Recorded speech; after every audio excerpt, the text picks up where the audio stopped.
Hey everybody. Gonna wait a second till some more people join.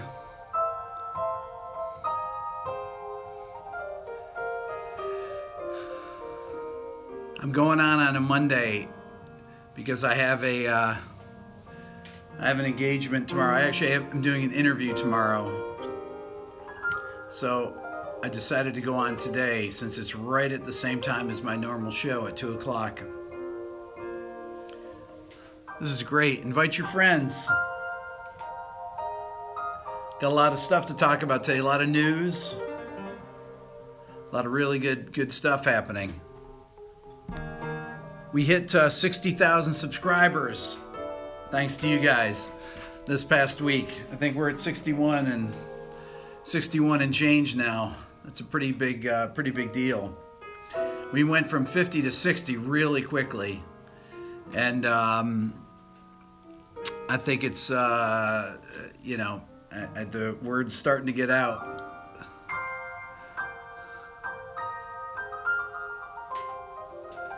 I had 4K when you found my channel, Brian. Wow.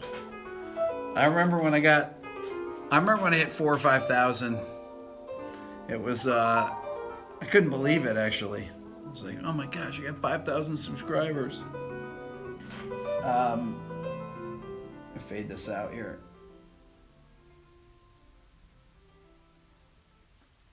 Yeah, so a lot of great news this week. So we hit 60,000.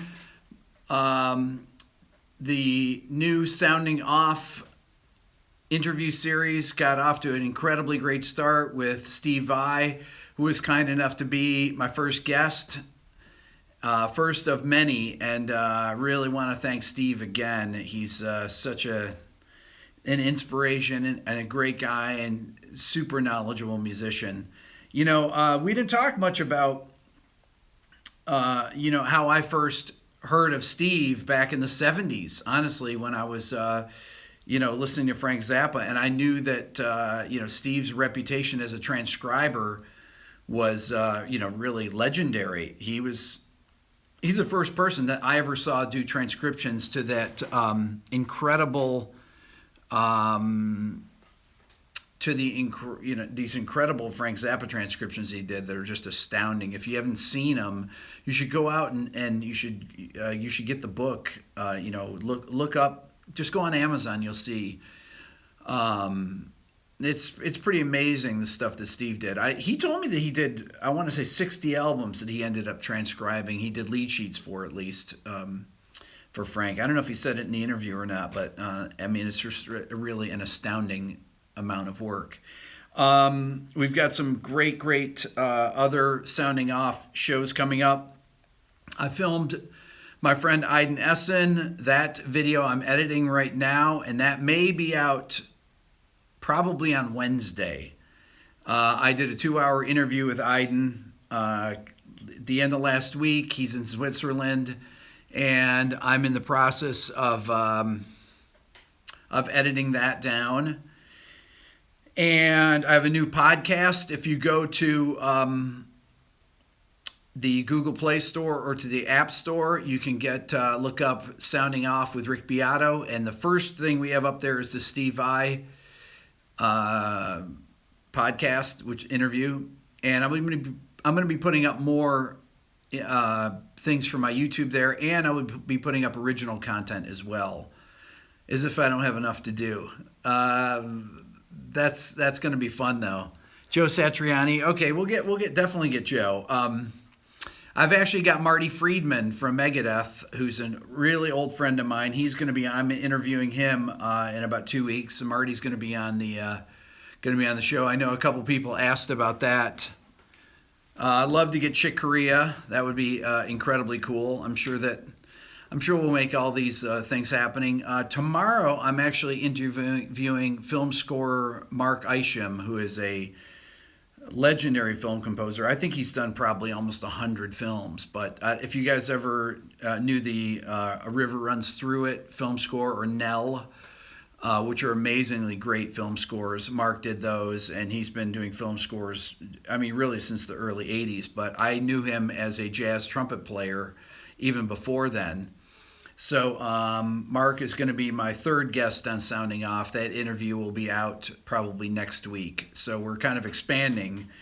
So we'll have Aiden on there. So we'll cover some keyboards and improvisation, and or playing and improvisation, and then we'll get into some film scoring, and I have a lot of stuff in store. I've got some classical musicians coming in, and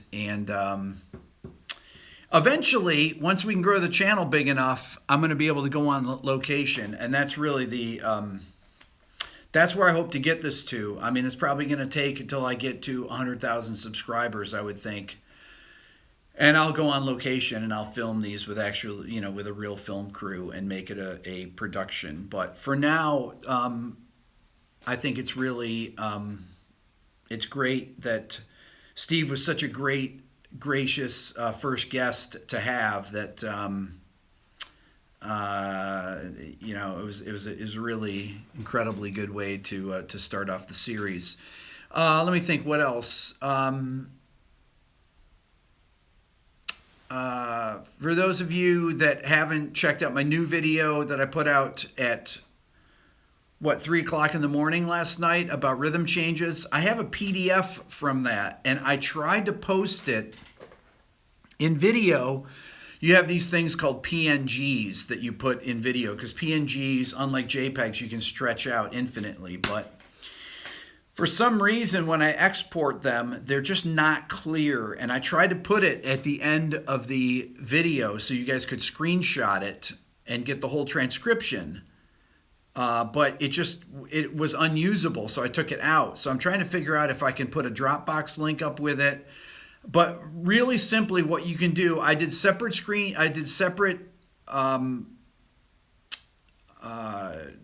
each page or each line has its own picture in the video. And just screenshot it. Just pause the video and take a picture of it. If you're on an Apple, it's Shift, Command, and then the number 3. Hold down Shift and Command, hit the number 3. It will take a picture of the screen. Then you go in, you highlight the part that you want from your desktop, just a little piece of music, and then hit Command K, and that will crop it. K is for crop on Apples. I'm not sure what it is on a PC, but that's the way you do it. And you can kind of stitch together a PDF that way and learn it. So that's one of the reasons that you can use a Google Drive link at the comment section. I have a Google Drive. I can do that. Would I just post I guess I just post just the link in there. I'll do that. I'll put the link in there for it, because it's really important to have that. I put the fingerings in there. I use Guitar Pro 6 on that, which is really handy for doing guitar stuff, for doing tab. I'm still learning it, so bear with me when I'm doing these things. Still trying to figure out how to do slides. My good friend Daryl Gable was kind enough to walk me through each step of the way to learn this program, which is actually it's pretty intuitive. Most of it's intuitive. They have Guitar Pro 7 that just came out, which you can do anything. So I own Guitar Pro, I own Sibelius, and I own Finale. I just got Finale, and I'm learning that now too. Steve Vai uses Finale. He convinced me to get it, but he owns Finale and Sibelius too. One of the things I noticed, apart from Sibelius, one of the criticisms I have about Sibelius is that when I export MIDI, if I were to play something that I want to import into the session, Finale is actually much more accurate with MIDI notes. There's a lot of, especially since I use Pro Tools, I don't use Logic, even though I have Logic. I don't use Digital Performer. And the exporting of MIDI data from Pro Tools is not great when you open it up in Sibelius. So that's one criticism I have of Sibelius, that there's a lot finer control of the import values on Finale. And I'm watching these Linda, you guys know these Linda instructional DVDs. Steve actually told me, I said, how do you learn this thing? He goes, go to lynda.com, which my wife has through her where she works at the university. And you log in there, and they've got tons of tutorials on there. So in my spare time, which I have none of, making videos, producing on the school board at my kids' school, taking my son to soccer practice, taking the girls wherever they need to go. I have time to watch instructional videos on how to use the plugins and programs that I need to run to make videos. Anyways, but there's some incredibly great things that you can do with all these programs. Guitar Pro is the best thing I've seen for guitar. Now, Sibelius has guitar tablature and things like that. It's just completely non-intuitive to me. Sibelius has some really good. I think Sibelius has some really good things. I mean, there's obviously. I'm used to Sibelius because I've owned it for years. Even though I wouldn't say I'm an expert in it, I'm not an expert like I am in Pro Tools. But there's a steeper learning curve to Finale. Even though when I first started in the 80s doing MIDI, I had a Mac SE computer, the little box. And they had a thing called Performer and Composer. Performer was the MIDI program that became Digital Performer. It handled the MIDI, and it would interface with Composer, which was a music notation program. It was the only music notation program out there. Completely antiquated, but it's amazing that it could actually take MIDI notes and make it into notation. I mean, it's really, really incredible. Okay, so I'm trying to think of some of the other things to talk about. The modes of limited transposition by Messiaen. That's a video I've been meaning to do. I've had a lot of people ask me about it. I'm glad that I finally got to it. There's a lot more about Messiaen that I can do and I will do in the future. I have a Stravinsky video I've been wanting to do, as a Prokofiev video that I've been wanting to do. Because I want to do particular videos on some of my favorite pieces. There's two Prokofiev piano concertos that are two of my favorites. The second and third piano concerto are amazingly great. The third one is one of the greatest piano concertos ever, I think. I think that's up there with Beethoven's fourth piano concerto, which is probably my favorite. It's really tough to say. I mean, there's some Mozart concertos that are amazing. But that Beethoven fourth piano concerto just blows my mind. It really is really incredible. But the Prokofiev third, if you get a chance, you should check it out. It's pretty astounding. I love Martha Argeridge's versions of it. There's some live videos on YouTube that she did from 2008 even. Martha is 75 now. She's the person I'd love to get on here to interview. I'd probably have to go to Paris to interview her, but she would be one of my dream guests to interview, because those of you that don't know Martha, she was born in Buenos Aires and is one of the greatest living classical pianists of all time. I mean, just absolutely astoundingly great, and you should know her work. She's got recordings on YouTube that go back to the 60s. Honestly, there's ones that go back to the 50s when she was 9 years old. She's playing Beethoven's first piano concerto. There's a record of it. I think she's 9. She might be 10, but it's astounding. And she's one of the few child prodigies that grew up and became stayed incredibly great. And to this day, if you go look at videos of her playing at 75, she's playing Chopin's first piano concerto. She's playing Liszt. She's playing these incredibly difficult pieces that are technically difficult, and her musicality and her fire is still there, and she's 75 years old.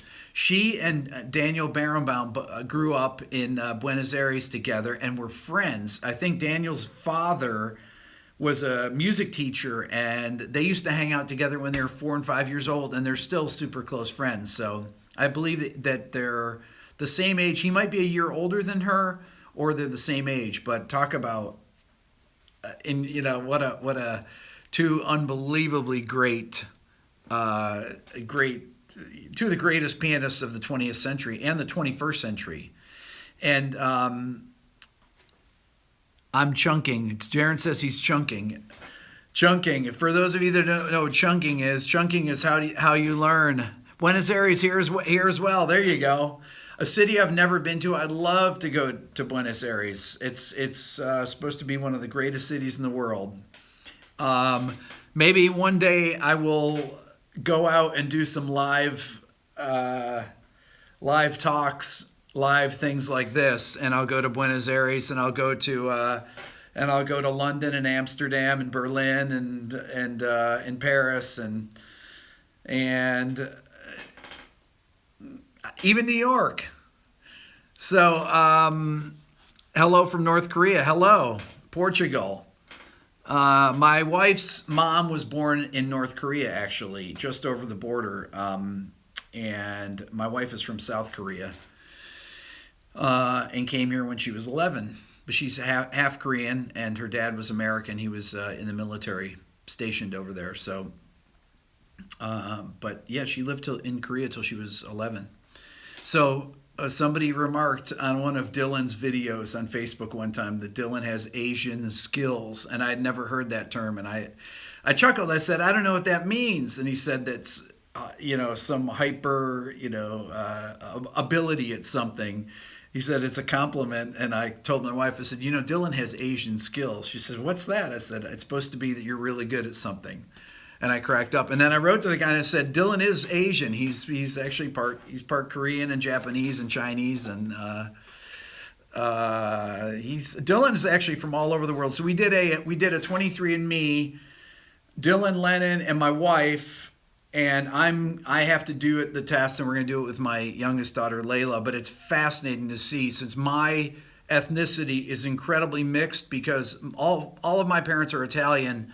And all of my grandparents came from Sicily, or no, 3 came from Sicily, 1 came from Italy. The Beatos came from Italy. They all came over in the early part of the 20th century. All my grandparents were born in the 1900s, or in the 1800s, okay? All of my grandparents were born in the 1800s. I have a great-grandfather on my mom's side that was born in 1864, okay? I mean, he was born when Lincoln was president. And his daughter, my Aunt Marge, who is my mom's aunt, is still alive, believe it or not. So my Aunt Marge, her dad, was born in 1864. Now, that is hard to wrap your head around. Anyways, but when we did our genetic test with my ancestry is really varied. I've talked about it, I think, on here on one of the live YouTubes, but my kids have all through Europe, all through Asia, all through the Middle East, in Africa. I mean, it's unbelievable how varied the genetic soup is. I mean, my daughter Lennon is literally, it covers the entire world. It's every continent. We have DNA from, and Dylan pretty much the same thing. I mean, you're talking, from Mongolia to Finland to Sweden to the UK to, Eastern Europe to the Americas. It's unbelievable, really super genetically diverse. Okay, now, how to improve on your instrument. This is kind of the topic of today's conversation. And I get asked this all the time. And I get asked it by students. I have a few students, those of you that are interested in Skype lessons. I only have a couple regular students that I do, but I have people that take a lesson, once a month, once every couple months or something, which is, pretty much all I have time for. But if you're interested in a lesson, write to me, let me know, and we'll see what we can do about it. But people are always asking me, how do I improve the quickest? Okay, that seems to be. I mean, everybody's on a limited time schedule. I would say subscribe to my channel and tell your friends to subscribe. But if I think of the periods that I progressed the most in my life, was definitely from 1976 to 1984. No. Let's say 1976 to 1986. I was born in 62, so from the time I was 14 to 24, I would say most of my learning. Now, that's not to say that I'm not learning constantly. I am learning every single day. Every video that I make, I learn. I'm always having to think about different ways to explain information. And when you do that, it helps you think of things in multiple ways. For example, something that came off the top of my head. When you take a scale, one of the modes of the modes of limited transposition of Messiaen, the second mode is the diminished scale, but it's a half step, whole step diminished scale. And if you play the scale, hold on, let me put on see if I get a piano here. Let's say I play that. That was a G half whole diminished scale. So G, A flat, B, C sharp, D, E, F, G. Okay, right there. Well, when you have a diminished scale or an octatonic scale, half whole or whole half, it doesn't matter. How do you name the notes? People ask me this stuff. They talk about, for example, I did one on the alter dominant scale the other day. And with a C alter dominant scale, I'll get back to this idea here because I always just free form these. This is free association. A C alter dominant scale is really theoretically C, it's from the D flat melodic minor. C, D flat, E flat, F flat, G flat, A flat, B flat, C.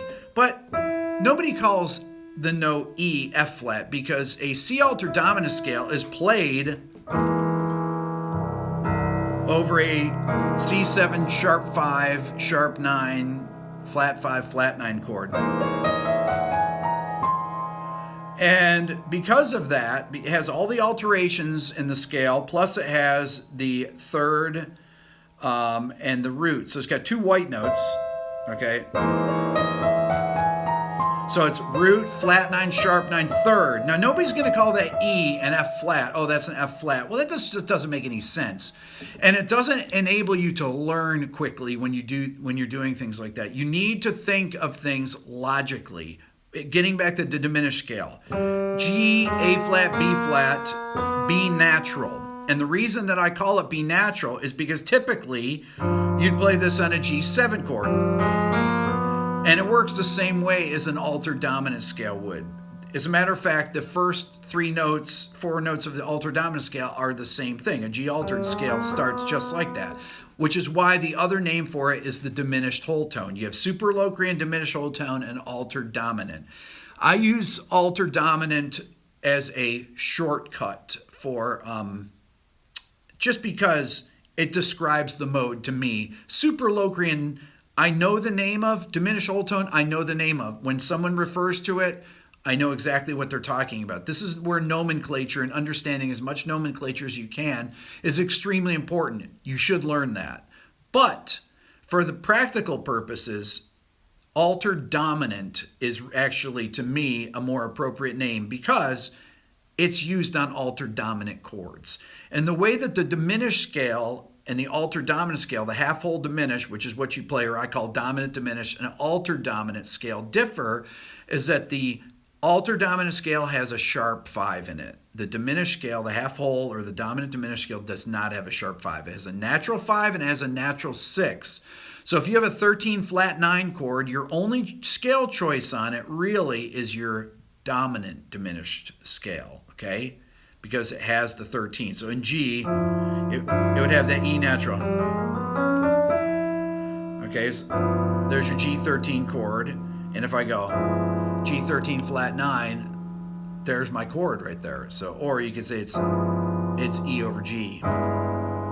Okay, but I have an F in there. So anyway, so that is really how to differentiate those two scale tones. So getting back to how to improve the quickest. The quickest way to improve your playing and your musicianship is transcription. There is no question about it. I talked about it in the video last night, but I want to reiterate this. Transcription does many things at the same time. It improves your rhythm. It improves your ability to hear multiple stacked notes. Many times it's multiple notes with different timbres, not just the piano. It's improves your playing. It improves your ability to hear long streams of notes. It improves your ability to write rhythms if you actually transcribe it. But one of the things that I don't subscribe to completely is actually transcribing and writing things down all the time. I think it's important. I've transcribed 1 million solos. I have. I've done it, and it's really important. I transcribe stuff. I mean, I make solos up like last night on rhythm changes. I play something, and then I transcribe it, and I transcribe all the time still. When I did my video didn't get that many views. It's called Meldau, Barron, and Essen. And it's Brad Meldau. I do a Brad Meldau lick, which is a smoking lick. I do a Kenny Barron lick that's a smoking lick. And I do an Iden Essen lick that's a smoking lick. And I have all three of those written out on the screen. And those were really, really complex lines to transcribe, because they move really quickly. The Kenny Barron one wasn't that hard. That was a where he's doing he's playing an E add 9 over. He begins the line E add 9 over F. It's over. He's playing an F blues, and he plays that on probably his 6th chorus in, and it's to increase the intensity of it by pulling in that E add 9. Well, if you think of E major over F, that's like a tonic diminished sound. And he puts the add 9 in it just because it's really beautiful. But he starts the arpeggio based off the 5th B. But to hear that over F,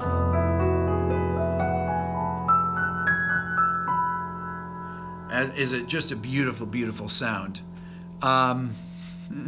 Which product I use for my smooth hair. Oh, that's pretty funny. So transcribing is definitely the quickest way. Don't worry about transcribing entire solos. Unless you're getting paid to do it, it's not worth doing. Or unless you want to complete something. Now, I transcribed I'm trying to think of things that I've done that were really difficult to transcribe. Some of the hardest things. My friend Iden, I did a string quartet that he improvised that is about 12 minutes long, that is incredibly beautiful. That was very hard transcription to do because it's 4 parts all played at once, and the harmonic language was really sophisticated. I mean, this is 30 years ago that I did it, so I think now if I did it, it would be much easier. But still, it's when you start getting into into chords like this, it's hard to hear those. That's when I call Dylan and say, Dylan, come on down here. I've got a pretty good ear for hearing deep into a chord too, but sometimes when you get into these polytonal structures, even if it's an easy, like a polychord like this for Dylan is incredibly easy. That's a A flat major over A major, but they're both in first inversion. And if you add an extra tension note to it, or something like this, that would be a nice tension note there. I added a B to the chord, so I got C sharp, E, A, B, then C, E flat, A flat. Now that would be a hard chord to hear.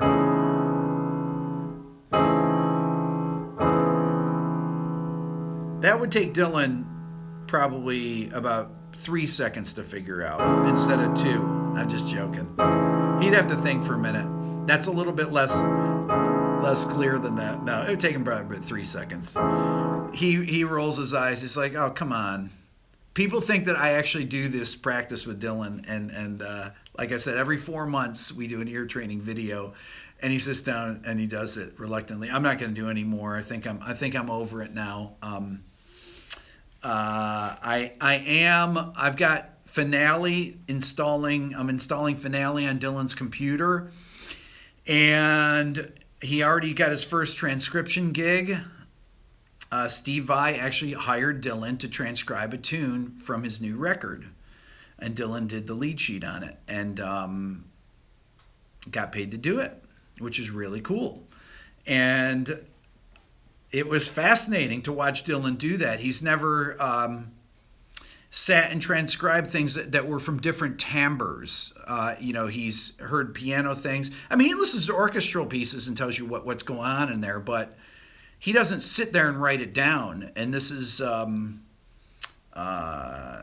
having things that have, distorted guitar and different textures like that together is really, it's more, it's a little trickier to hear. He didn't have any problems with it though. Anyways, but if I have a question on something, if I'm like, something a little bit tricky that has, a 10-note chord or something, I'll call him in and I'll say, hey, are you hearing an E in that chord? And if he says, I don't hear E, I was like, yeah, I didn't hear E either. I was just testing you. Anyways, so transcription, that is it. I mean, that it improves your memory, it improves your time, it improves your rhythm writing, reading, your ear, pitch discrimination, your when you have chords stacked up, even if they're simple chords. If I play, that chord there, it's a C add 9, da da da da. But you have to know that you're actually hearing that ninth in there, and these are the things to listen for. Or as opposed to right there, I took it out of the chord. I don't know if you noticed that, and I just made it a straight sus2 chord. Listen to the difference. Da, da. I'm sorry I'm a terrible singer too, by the way. Da, da.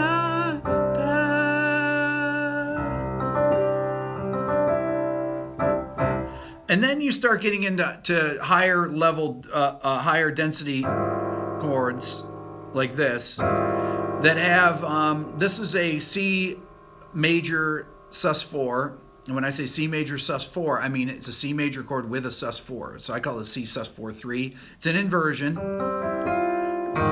over A flat and E flat. So I call that A flat 5. Okay. Now, one of these things, this would, if I put this note in it, it would be from the A flat Lydian augmented scale. But the E flat in it is giving you the sharp 5 and the natural 5 in it. So it's a hybrid structure.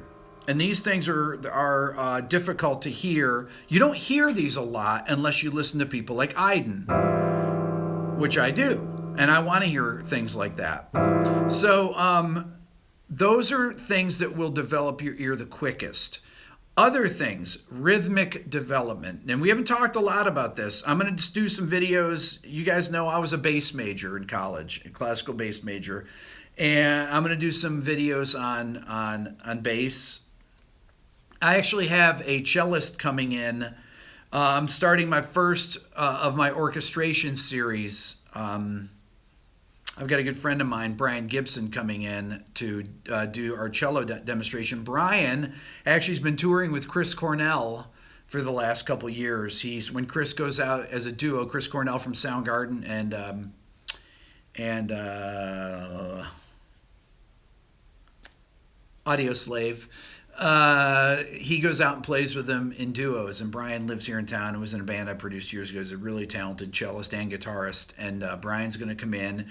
And when I start doing my orchestration series, what I'm going to do is I'm going to bring in the real instruments with real people playing. I'm going to go through all the different bowing techniques, for example.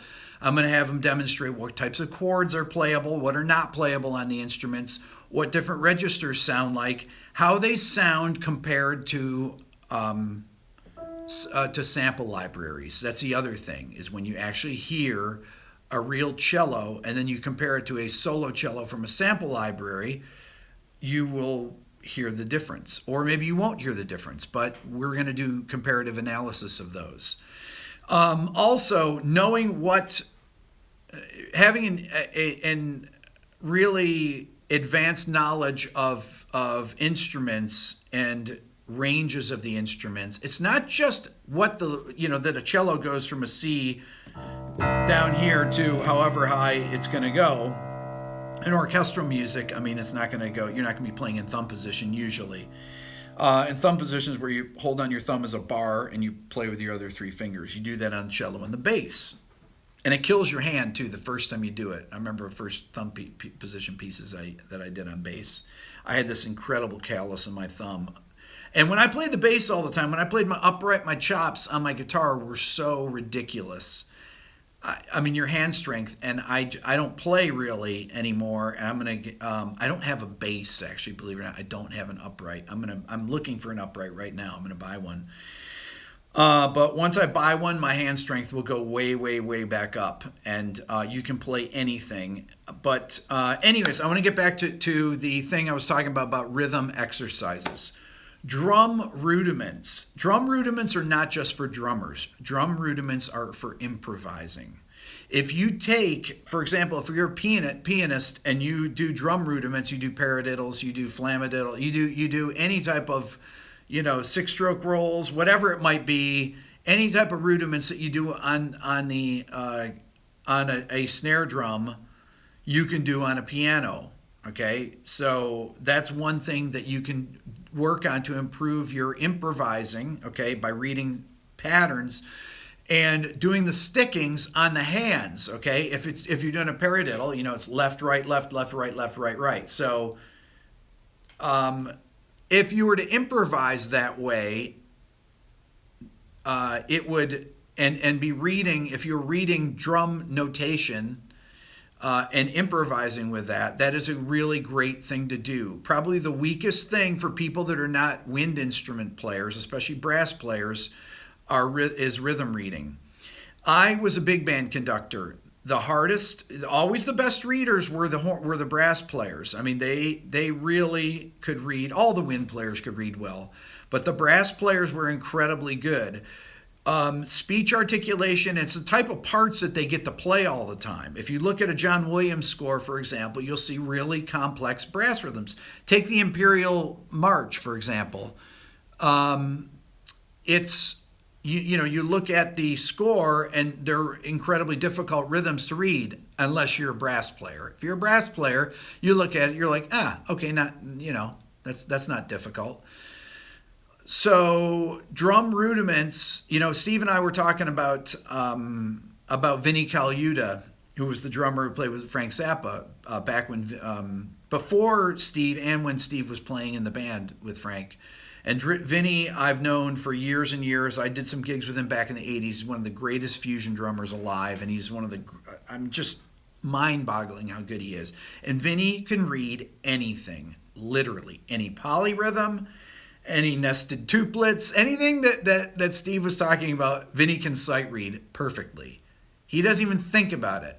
He told a story where he's eating sushi while he was reading a Zappa chart. He's playing, turns the page, grabs a piece of sushi, eats it, and kept playing, didn't miss a beat, and was sight reading the most ridiculously difficult thing. And Steve was standing there playing, and he said, I don't believe I just saw that. I mean, he was just stunned about how amazing it was with Vinnie. And Vinnie, I'm going to get Vinnie to do, I'm definitely going to get Vinnie on my Sounding Off show for sure. That was one that I would need to go out to LA to have him do it, because Vinnie's got to demonstrate stuff. You got to see him in person playing the drums. I mean, that's not something that we can do. I would definitely go out to LA and do that. So I'm going to reach out to Vinny and get that happening.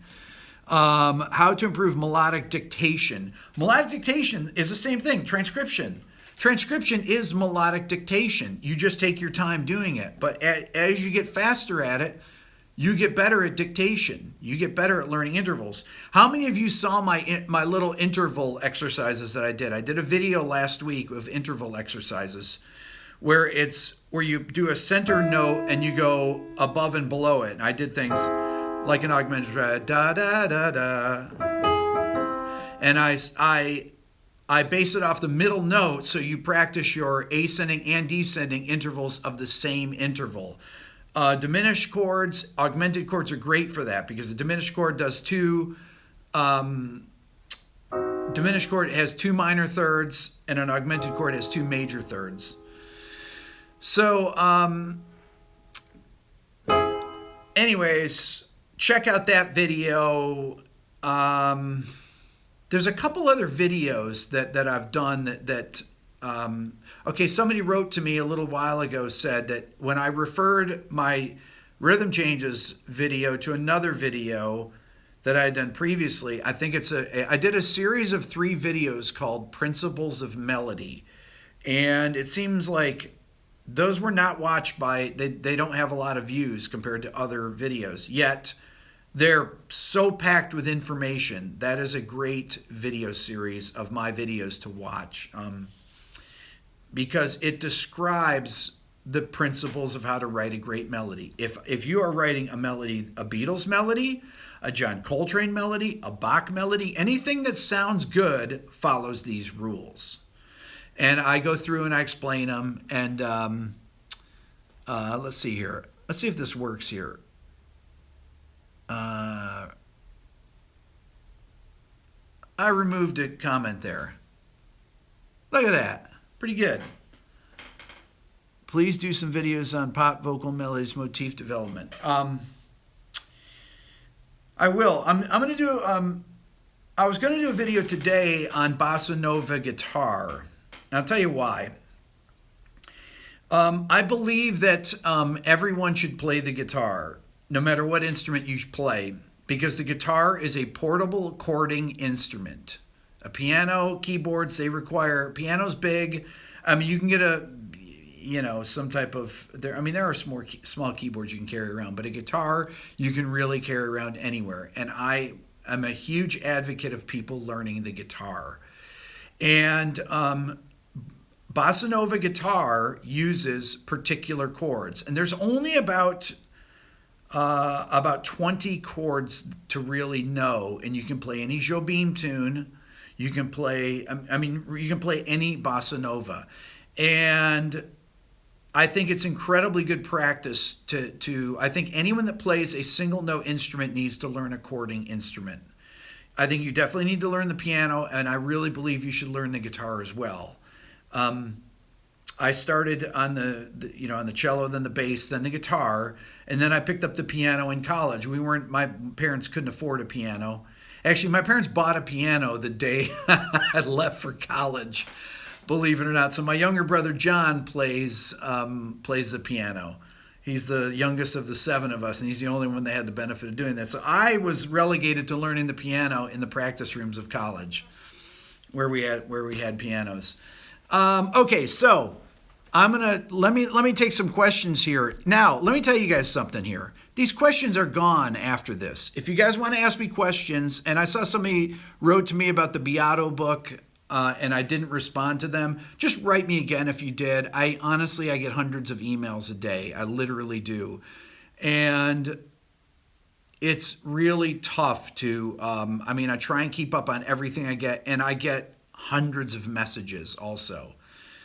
I can't really respond to all the comments on YouTube. I try to get to as many as I can. I get Facebook comments too, and I try to address as many of them as I can. But those of you that are interested in my Beato book, write me at rickbeato1@gmail.com. I'll tell you how you get a hold of that. I have a book of etudes coming out that's based on the modal etudes that I've done. It's based on the modal etudes and the auxiliary scales that I've done for my videos. The augmented scale, the diminished scale, all the different scale videos I have. I'm having etudes of all the modes of the major scale, melodic minor scale, harmonic minor scale, and all the auxiliary scales. I may even have some Messiaen modes in there as well. Maybe mode 3.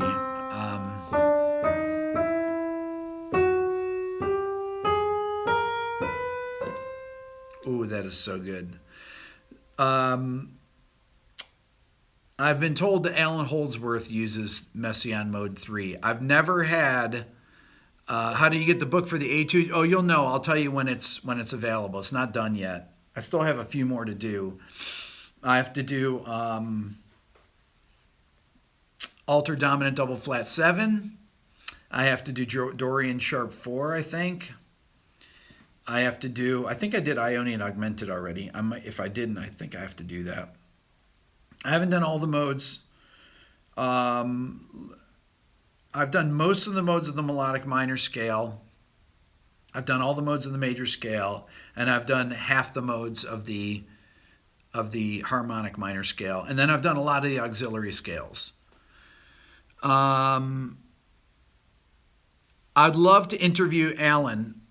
Alan would be an amazing, amazing interview. Alan is one of my, guitar heroes. I've seen Alan play many times. I met him at the gigs that I've seen. And he was always an incredibly gracious guy. He is a person I would love to interview for my show, and maybe I will reach out to his. If anybody knows how I can get in touch with Alan, that would be great. If his daughter, I think somebody just said Louise, his daughter, that I could reach out to her. It would really be great to have Alan. I know a lot of you would appreciate that, and I've been wanting to do some more Holdsworth guitar videos. They're time consuming to do, and they're challenging to play, and some of them kill my hand. It's stuff that didn't kill my hand, and I probably just need to cut down on sugar. But things that didn't kill my hand, even 5 years ago, kill my hand now. A lot of the stretches he does a lot of big stretches between the second and third finger, which is really, really difficult. Oh, Pat Martino would be an amazing, amazing interview. I'm a massively big Pat Martino fan. For those of you that are interested in an interesting documentary, Unstrung, I believe is his documentary that I own. It's about him having an aneurysm and forgetting how to play. And it changed his brain, and he relearned how to play, and he's just as smoking as he ever was. And if you go back, some of my favorite records, I don't know if you can get these. Consciousness and Footprints are two old Pat Martino records that are unbelievably great for you jazz guitar players. Not even jazz guitar players. For you jazz musicians, those are incredibly good good albums to have. I don't know if they're available on Spotify or iTunes. Maybe some of you guys know that. I don't do Spotify. I don't know how to use it. I don't even know how to use Apple Music, honestly. It's amazing I know how to make videos. Okay, let me look at some of these questions. Oh, questions. If I don't answer your question, as soon as okay, good. There we go. As soon as this video's over, I want you to put where you're from always, okay? Because I'd like to know that, and write your questions down. I will get to them at the end. You have to start. Just copy and paste your question and keep asking them, because the things go by so fast I can't read them. And I'm sorry that I'm not a great singer when I'm doing my singing examples. I'm not a great singer, but I can hear the notes, and that's all that counts. You don't have to be a great singer to hear notes, but you should always use your voice. Your voice will cue in your ear many times. The voice can do things that the ear can't do or the brain can't do and pick up. When you hear a line, if you can sing it, you can remember it to get to your instrument and play it. Okay, so it's always like play the line, sing the line. Play it on your device that you're using, sing it, and then go play it on your instrument.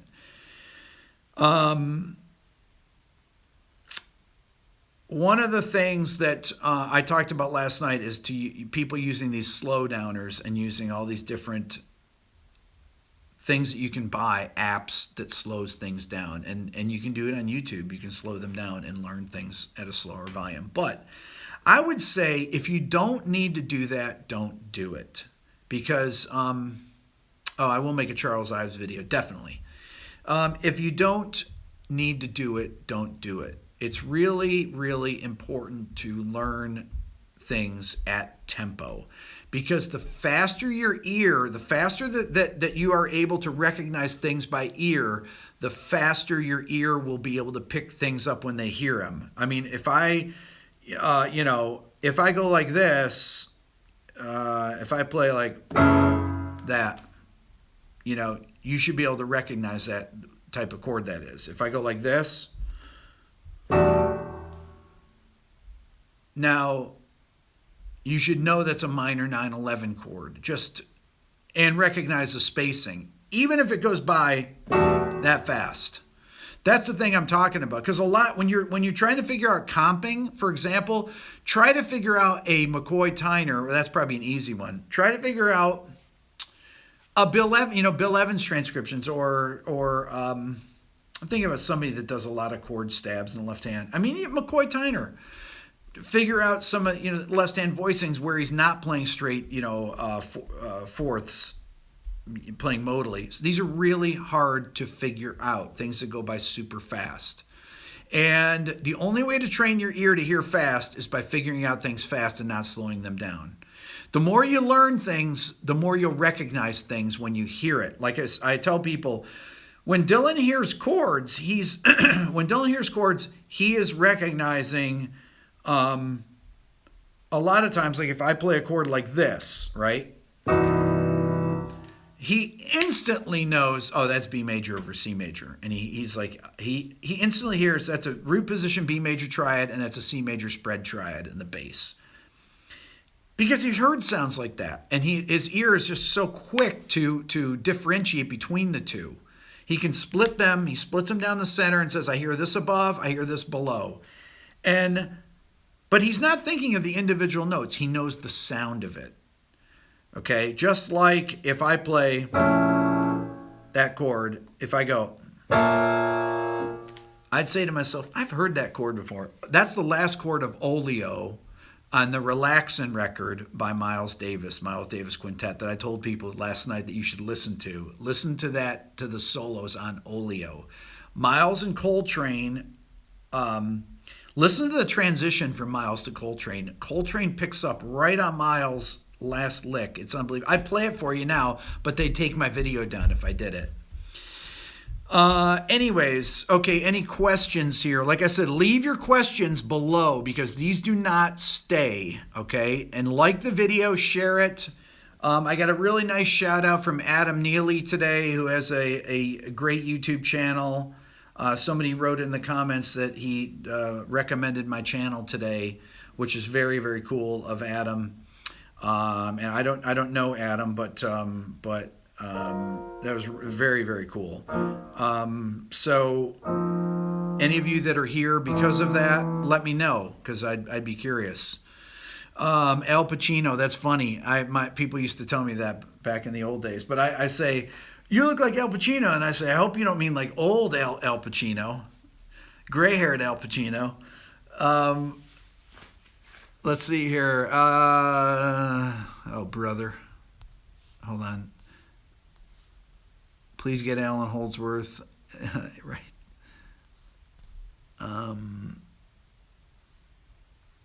Greetings from Azerbaijan. That's awesome.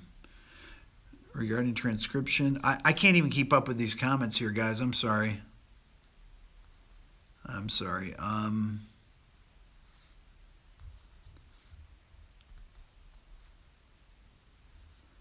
Okay. All right. I'll have to look at these after. I don't have great eyesight for this stuff. These are so small. They need to. I wonder if I can do my YouTube live on an iPad. Anybody know about that? That would actually make it way, way easier. Then I could read these comments. Adam Neely Bright here. Okay, cool. Awesome. Fantastic. Welcome.